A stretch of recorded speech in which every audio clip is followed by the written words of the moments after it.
Bueno, mi gente uribista, mi gente petrista, sean bienvenidos a otro video aquí por el canal. ¿Por qué ganó Abelardo las elecciones en Colombia? Sobrevivimos a Veamos. otra elección presidencial.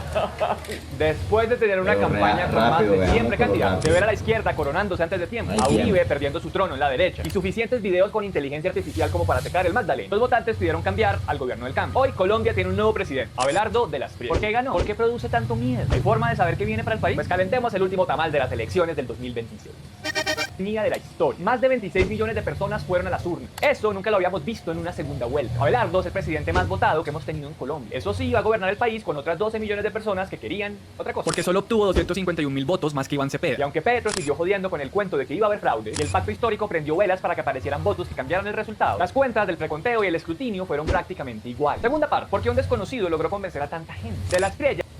Pero ¿por qué no dices, hermanito, de que no dejaron hacer escrutinios en el exterior donde se concentró el mayor fraude?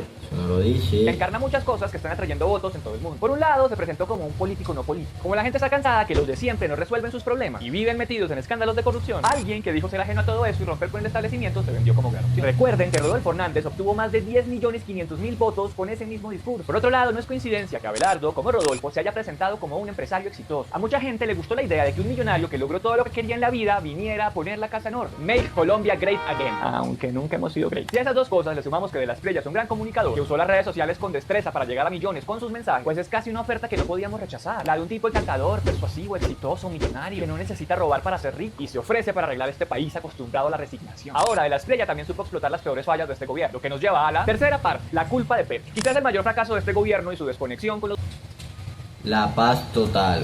La mayor culpa de que, para mí, de este gobierno, el peor desacierto fue esa paz total. votantes de Abelardo fue la seguridad. Mientras Petro mostraba cifras de reducción de homicidios, la gente estaba angustiada por procesos de paz fracasados y tenía la sensación de que, por andar negociando, el gobierno le perdonó todo al ELN, a Calarcá y al Clan del Golfo. Algo similar ocurrió con el sistema de salud. A pesar de sus discursos grandilocuentes, la realidad es que Petro recibió un sistema desfinanciado y, en vez de arreglarlo, nos lo dejó al borde del colapso. Para completar, Petro también heredó unas finanzas muy complejas del gobierno de Iván Duque, pero su idea genial fue ponerse a hacer cuentas alegres, agarrarse a pelear con el Banco de la República, con el gremio de empresarios, con el Congreso y hasta con sus propios ministros. Y a eso le sumó... Mijo, pero ¿cómo no va a pelear si no dejan hacer nada? No dejaron trabajar a Petro.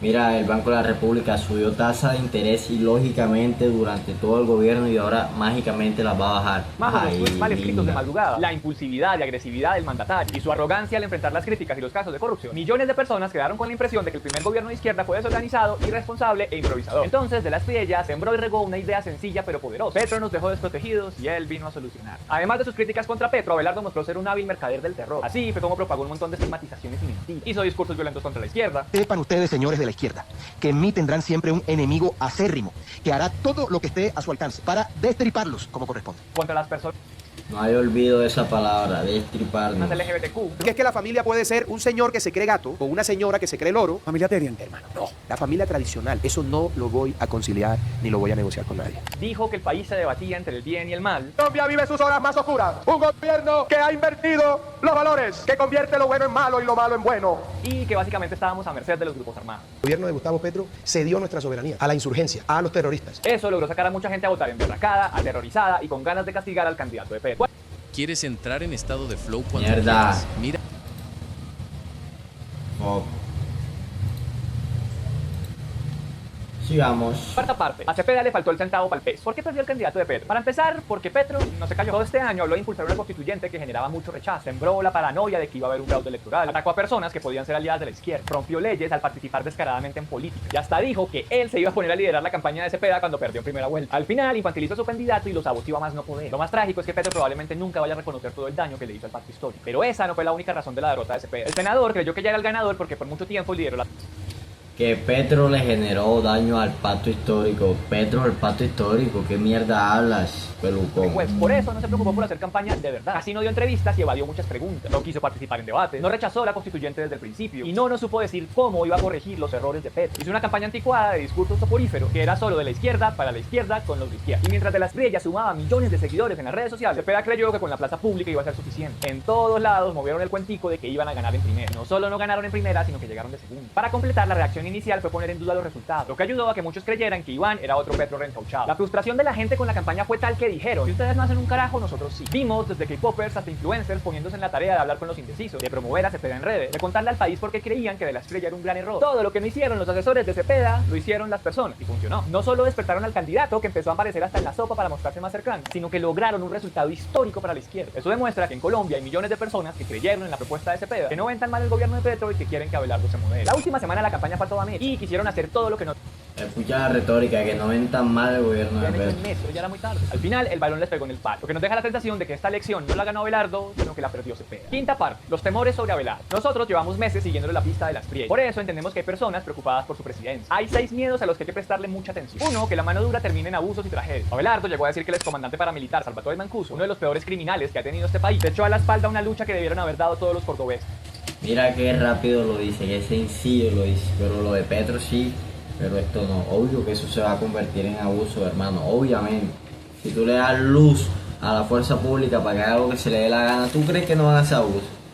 ¿Qué país vive? También salió con eso. Hubiese sido paraco, yo hubiese puñado un fusil y hubiese puesto uniforme porque tengo las pelotas para hacer lo que hay que hacer. O sea, yo no habría sido como Petro, que fue un guerrillero de cafetería, yo habría sido un paraco de verdad. Nos preocupa que una persona que haya hablado así de los paras esté al mando de las fuerzas militares. Además, cuando dice que va a perseguir a los criminales como a ratas, suena a que su política nos puede llevar a la peor versión de la seguridad democrática del día. Una en la que todo valga para tener bajas en combate y los abusos se justifiquen porque se está liberando a Colombia del mar. Dos, que él sí haga trizas el acuerdo de paz. Como lo pactado con las FARC todavía debe ser implementado y Petro descuidó eso, nos preocupa que Abelardo se desentienda por completo y deje a las víctimas y excombatientes en la nada. Además, aunque es difícil, Petro descuidó eso cuando Duque destruyó literalmente ese acuerdo de paz.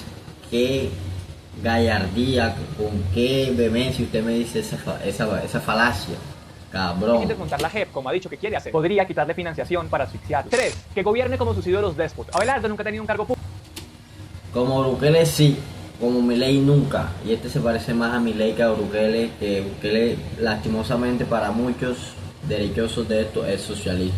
Déjenme decirlo. Y por eso no tenemos ni idea de cómo va a gobernar. Pero cuando habla de sus referentes, menciona líderes que se han pasado por la baja las normas y las instituciones de sus países porque sienten que les estorba. Por ejemplo, Abelardo dijo que quiere presentar 90 decretos el primer día de su gobierno. Algo similar hizo Milei, que cuando llegó al poder sacó un mega decreto para modificar o tumbar más de 100 leyes o normas. Los presidentes autoritarios aman firmar decretos porque no necesitan aprobación de nadie, pero abusar de ellos es saltarse al Congreso, poner a las Cortes a trabajar y crear caos institucional. De la Espriella también admira a Bukele, un tipo que aprovechó su popularidad para apoderarse del legislativo, tomarse la Corte Suprema y luego pisotear la Constitución para hacerse reelegir ilegalmente. Y claro, su principal ídolo es Trump, Que ha estigmatizado a las cortes que lo juzgan. y usado la Fiscalía de Estados Unidos para perseguir a sus opositores. Cuando en campaña Abelardo recibió una orden judicial que no le gustó, dijo que no le iba a obedecer. Que era cuando los jueces y los congresistas no le den la razón en todo. 4. Que arrase con el medio ambiente por ambición. El vicepresidente electo ya mostró que estaba babeando por sacar plata del suelo. Fracking. Pero obviamente que sí, o sea, el país está en moda de hacerlo. Tenemos que hacer eso y tenemos que hacer minería sin temor alguno. Eso va acompañado de una visión muy simplista de la realidad. ¿O qué es el fracking? En realidad es una obra civil. Si usted hace un edificio o hace un puente o hace una casa con los cimientos adecuados y de la forma adecuada, pues esa casa, ese puente, esa construcción no se cae. Nosotros estamos convencidos de que un fracking responsable no afecta bajo ninguna circunstancia el medio ambiente, porque insisto, es una obra civil. Pero no es tan sencillo ni es lo mismo que hacer un puente. Hay mucho temor que por privilegiar intereses económicos se minimicen los riesgos que implica el fracking, como la contaminación de fuentes de agua, los microsismos y que terminen secando los lugares donde se haga. Más aún cuando en Colombia nunca se ha hecho, cuando tenemos una geología complicada y el acceso al agua potable es muy precario. Si De la Espriella sigue siendo tan ligero a la hora de hablar de temas tan complejos, será muy difícil confiar en que va a hacer las cosas bien. 5. Que utilice su nuevo poder para perseguir a sus críticos. Abelardo es alérgico a la crítica. Entre 2008 y 2019 presentó 109 denuncias por calumnia e injuria contra personas que lo cuestionaron, ya sea directamente o a través de su abogado de confianza. En esta campaña intentó destrozar la reputación de un medio que investigó sus empresas y demandó a un periodista. Y el secretario de Estado de Trump pidió la deportación de un influenciador que lo criticó. Qué coincidencia. Si eso hizo como candidato, ¿cómo será de presidente? Vigilarlo va a ser más difícil, porque muchos van a preferir guardar silencio para que el tigre no los muera. 6. Que su irresponsabilidad promueva el odio. El tono en esta campaña electoral fue muy violento, y el más incendiario fue De la Espriella. Habló de destripar, de destruir, de perseguir a las ratas, de buenos contra malos.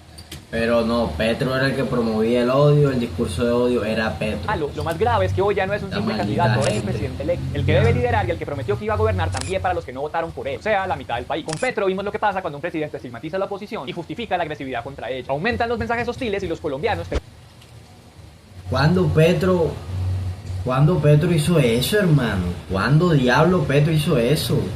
¿Cuándo Petro dijo ataquen a este por ser de derecha? ¿Cuándo? terminan odiándose unos con otros. Abelardo va a mantener ese tono incendiario durante 4 años y sus seguidores van a seguir ese ejemplo. Sexta parte, qué bien. Los temores que produce Abelardo de la Espriella están Maldito justificados. También hay asco. cosas de su gobierno que no sabemos cómo van a hacer. Lo que sí sabemos es que Colombia no empieza ni termina en el presidente. Hemos pasado por mandatarios de izquierda, de derecha, por violencia, por procesos de paz, por cambios sociales muy fuertes. Hemos pasado por mandatarios de izquierda, solo uno, cabrón. solo uno, Petro fue el primero. Y este país se ha mantenido en pie por gente que cree en la democracia y por las instituciones que nos han salvado en muchas ocasiones de caer en el autoritarismo. Vamos a tener un Congreso fragmentado en el que ningún partido tiene mayoría y la oposición tiene una presencia fuerte. Con Petro vimos que el Congreso tiene un poder real de frenarle mucho. La oposición tiene una fuerza grande, dice este personaje, cuando apenas son como, ¿cuántos serán? 30 y pico, en un Congreso de 100 y pico de personas. Hermano, donde la mayoría son de derecha, por favor, no hablador de falacias. Muchas cosas al presidente. Pero tenemos la duda de cómo van a actuar los partidos tradicionales, que apoyaron solapadamente a Abelardo y pueden ser decisivos para aprobarle cosas. Eso sí, de la Estrella va a tener encima a los periodistas, que van a denunciar los abusos Por lo menos lo de mencionó. poder que se encuentre. Y ustedes también pueden pedirle cuentas de lo que haga, tanto si votaron por él como si no. Porque no se les olvide que tiene que responderle a todos los colombianos. Hace 4 años Petro habló así cuando ganó las elecciones. ¿Qué cuenta va a responder de la Estrella? Acabaste de decir que interpuso 109 demandas a periodistas que lo criticaron. ¿Qué cuenta va a responder? Pero es que esta gente piensa con qué. Finalmente uniré a Colombia. Uniremos entre todos y todas a nuestra querida Colombia. Tenemos que decirle basta a la división que nos enfrenta como pueblo. Yo no quiero 2 países, como no quiero 2 sociedades. Esa promesa se le perdió en el camino. En su discurso de victoria, de la Estrella dijo eso. Voy a gobernar para todos los colombianos, para quienes votaron por mí y para quienes escogieron otro candidato. No habrá vencedores ni vencidos, no habrá retaliaciones, no habrá persecuciones. No sabemos si lo cumplirá, pero si Abelardo quiere pasarse de la raya, aquí estaremos para recordárselo. Bueno muchachos, esto fue el video de por qué Abelardo Estrella ganó en Colombia. También hubo, siento yo, un poco de fraude, ¿Quieren hacer un algo para poco proteger a de Colombia? intervención extranjera, americana. Donald Trump lo mencionó, es algo real. Así que hasta aquí el video, espero que les haya gustado. Analicen, piensen y comenten, que esto está para debatir, esto está debatible.